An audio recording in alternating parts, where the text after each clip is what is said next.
Shalom saudaraku, jumpa lagi dalam Suara Gembala. Saudara, kali ini saya akan berbicara tentang tahta pengadilan Kristus. Apa yang dimaksud dengan tahta pengadilan Kristus?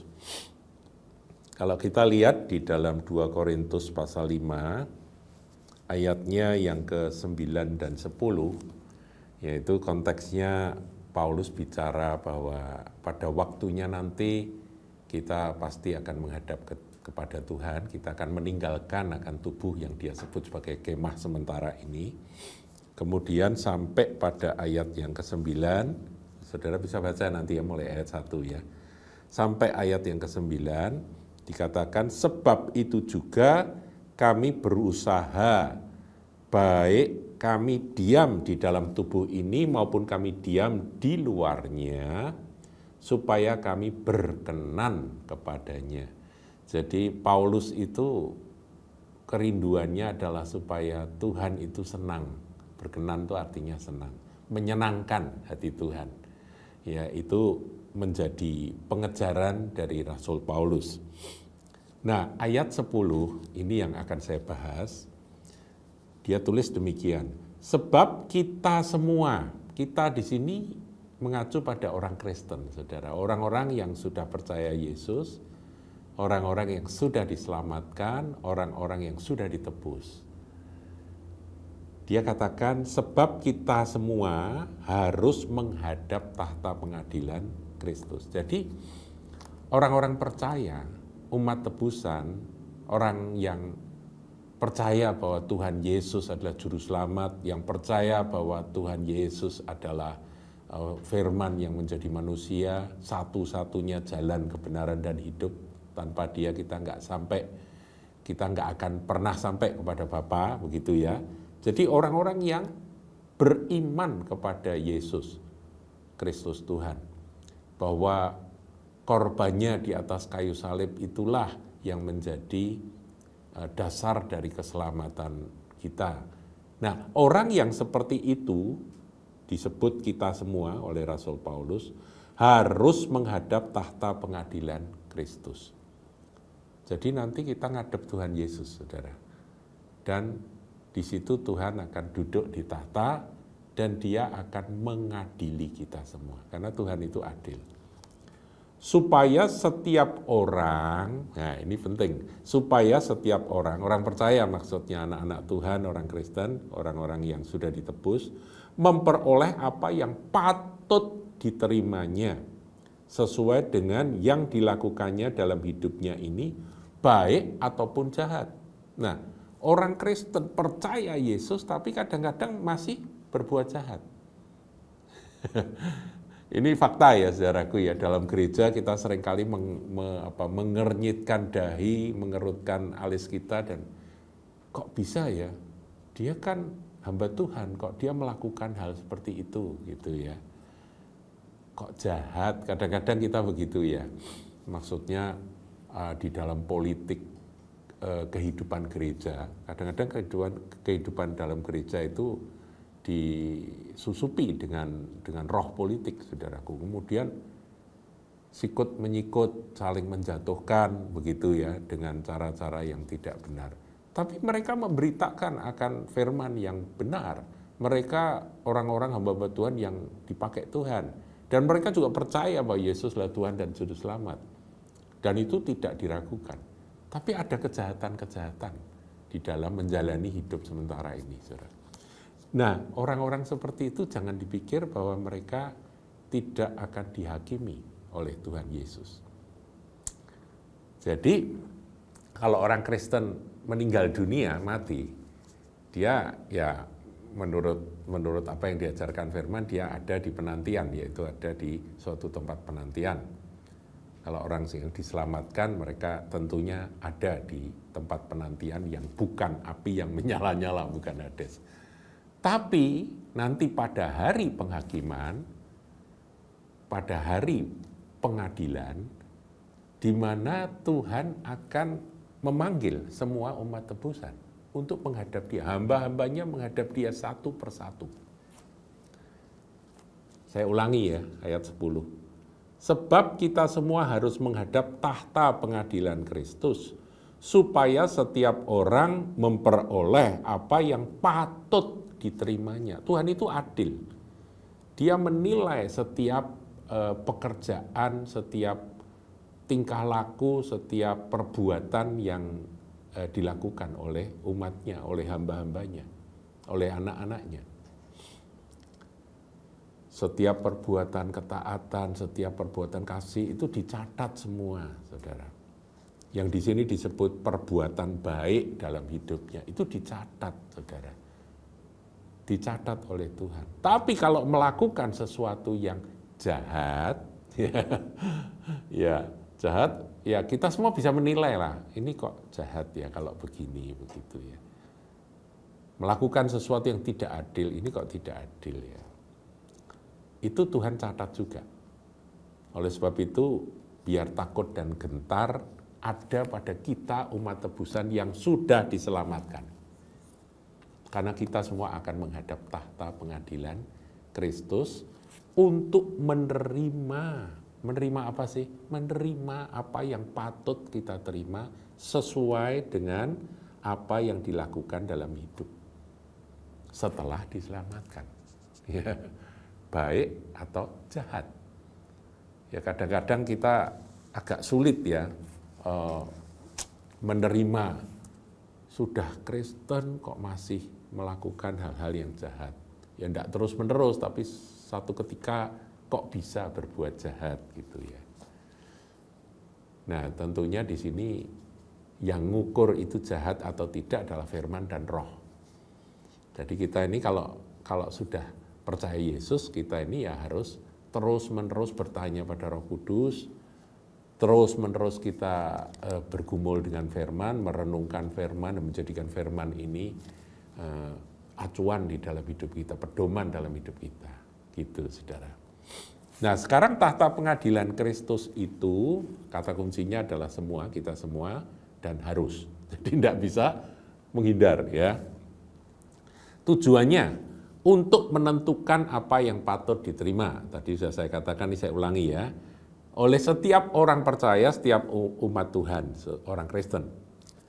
Yaitu sesuai dengan apa yang dilakukan di dalam hidupnya. Ya, itu tujuannya. Jadi menentukan apa yang patut diterima. Ganjaran atau upah ya. Kemudian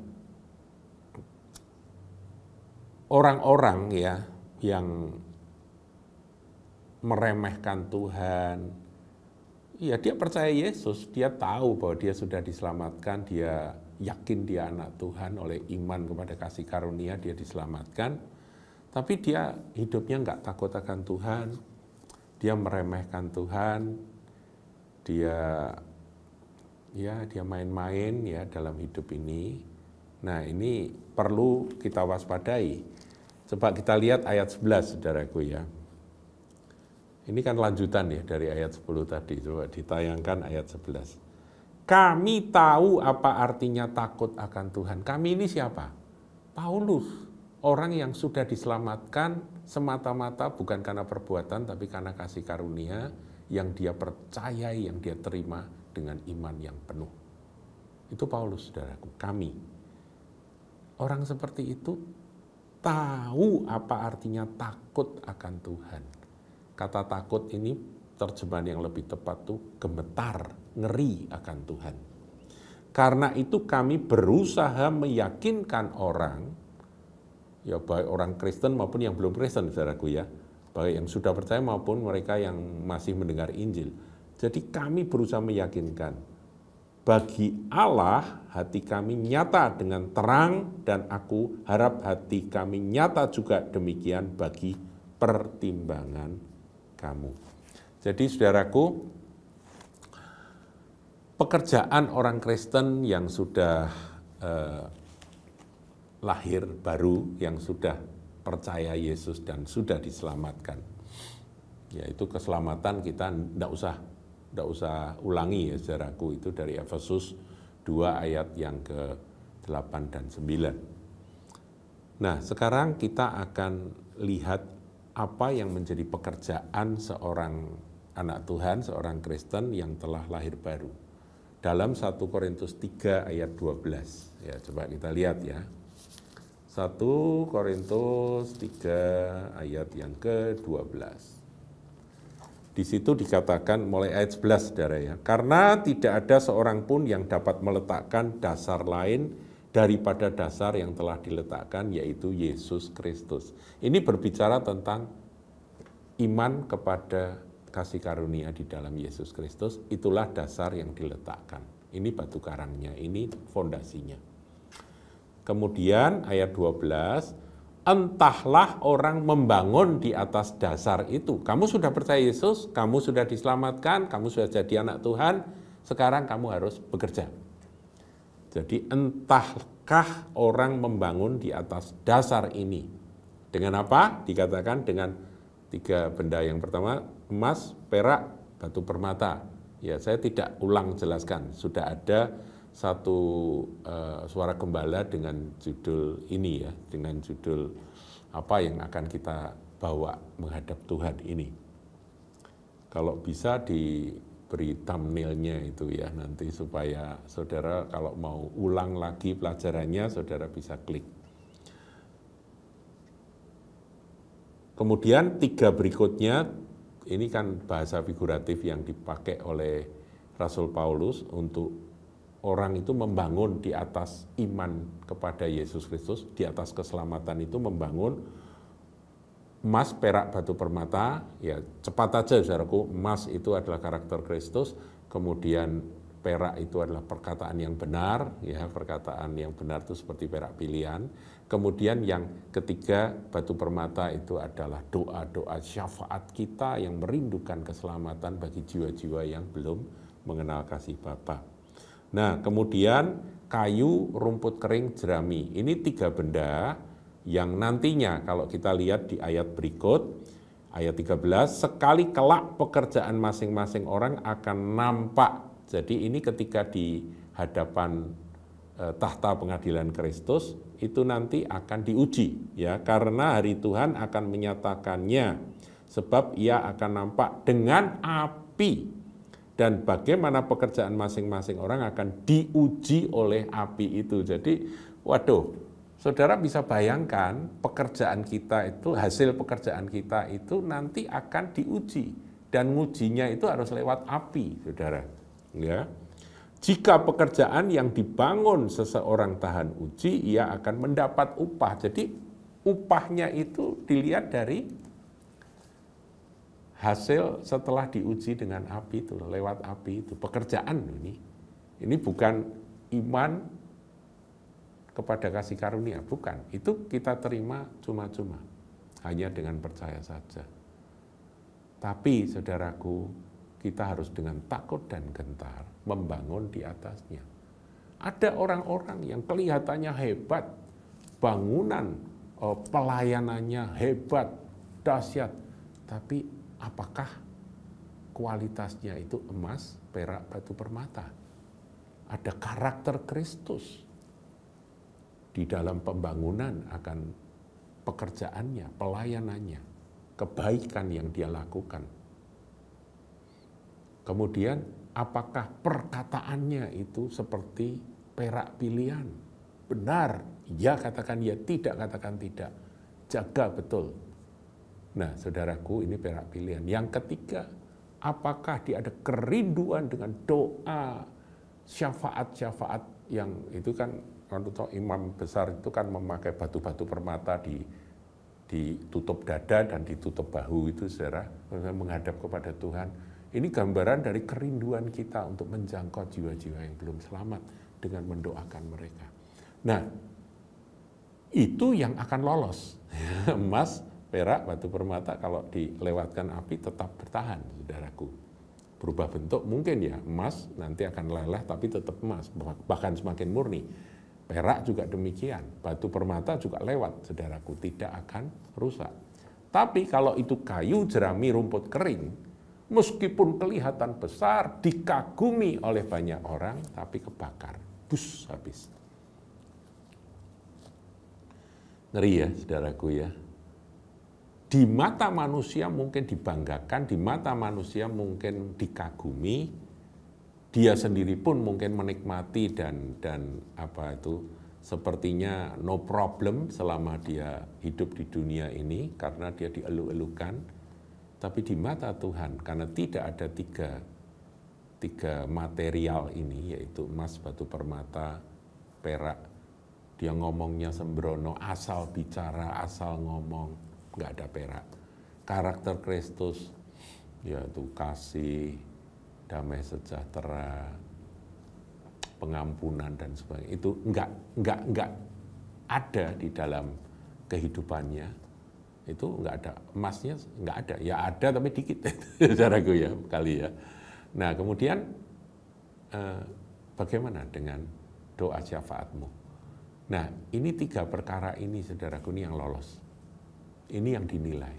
Dan itu yang akan menentukan upah. Bukan kehebatan di mata manusia yang kalau Tuhan berkata, kayu jerami rumput kering. Nanti hangus semuanya. Nah saudaraku, gambaran inilah yang kita harus pahami. Jika pekerjaan yang dibangun seseorang tahan uji, itu ayat 14 ya, ia akan mendapat upah. Jadi upah. Urusan dari tahta pengadilan Kristus itu dengan menguji apa yang dibuat, apa yang dikerjakan oleh umatnya di dalam hidup ini, itu akan diuji oleh api dan disitulah ditentukan apa yang layak, patut diterima oleh setiap orang percaya, orang Kristen. Ya, jadi kemudian bagaimana Tuhan menghakimi itu sudah ya. Dasarnya itu batu karang, kemudian kita prakteknya bagaimana. Nah prakteknya saudaraku, kita lihat ya di dalam, ini penting ini, dalam Matius 7. Nah saudara, Matius 7 ini jangan ditafsir yang salah ya, tetapi Matius 7 ini akan kita tafsirkan dalam konteks tahta pengadilan Kristus ya. Tapi kita akan mulai ayat 24 saja. Setiap orang yang mendengar perkataanku ini dan melakukannya, itu ukurannya, saudaraku. Ia sama dengan orang yang bijaksana yang mendirikan rumahnya di atas batu. Jadi mari saudaraku, kita belajar. Semua yang dinilai sama Tuhan itu adalah apa yang kamu dengar dan apa yang kamu lakukan. Itu saja.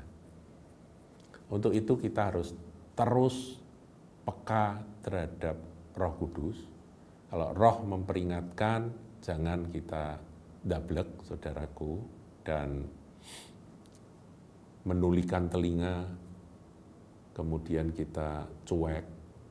Kalau kita baca firman dan Roh Kudus meyakinkan kita akan apa yang harus kita selesaikan, kalau ada dosa, pelanggaran, mari kita tersungkur dan minta. Dengan merendahkan hati, kita minta Tuhan menjamah dan memperbarui kita. Sehingga from glory to glory, hidup kita ini akan terus bertambah-tambah. Glory, yang bikin glory itu apa? Yang bikin kemuliaan itu bukan pelayanan yang hebat, yang dahsyat, hasil yang kelihatannya wow di mata orang, tetapi kualitas. Apakah emas, perak, dan batu permata. Saudaraku, ini adalah suatu kepastian di mana kita semua setelah selesai dengan hidup sementara di bumi ini, kita akan menghadap tahta pengadilan Tuhan Yesus Kristus. Mari kita berdoa, saudara. Tuhan Yesus, kami tahu Engkau telah menolong, Engkau telah menyelamatkan kami, Engkau telah berkemurahan, sehingga dengan kasih karunia-Mu, yaitu apa yang Kau kerjakan di kayu salib dan tetelestai sudah genap, itulah yang menyelamatkan kami. Untuk itu kami hanya bisa bersyukur dan berterima kasih. Tetapi firman-Mu pada kali ini mengajar pada kami supaya kami membangun di atas hidup iman kami, hidup kami sebagai anak Tuhan, dengan sikap yang benar, dengan satu pengejaran akan apa yang menyukakan hati Tuhan, menyenangkan-Mu, itu yang kiranya menjadi pengejaran kami. Kami sadar kami lemah ketika kami mengenakan tubuh yang sementara ini kami masih lemah, tetapi Roh Kudus akan meneguhkan, menguatkan kami, memimpin kami pada segenap kebenaran. Tolong umat-Mu, tolong kami semua, supaya kami memiliki takut dan gentar akan Tuhan dalam segala aspek dalam hidup sementara ini, sehingga kalau kami nanti menghadap tahta pengadilan Tuhan Yesus Kristus, maka kami pun akan memperoleh apa yang patut kami terima.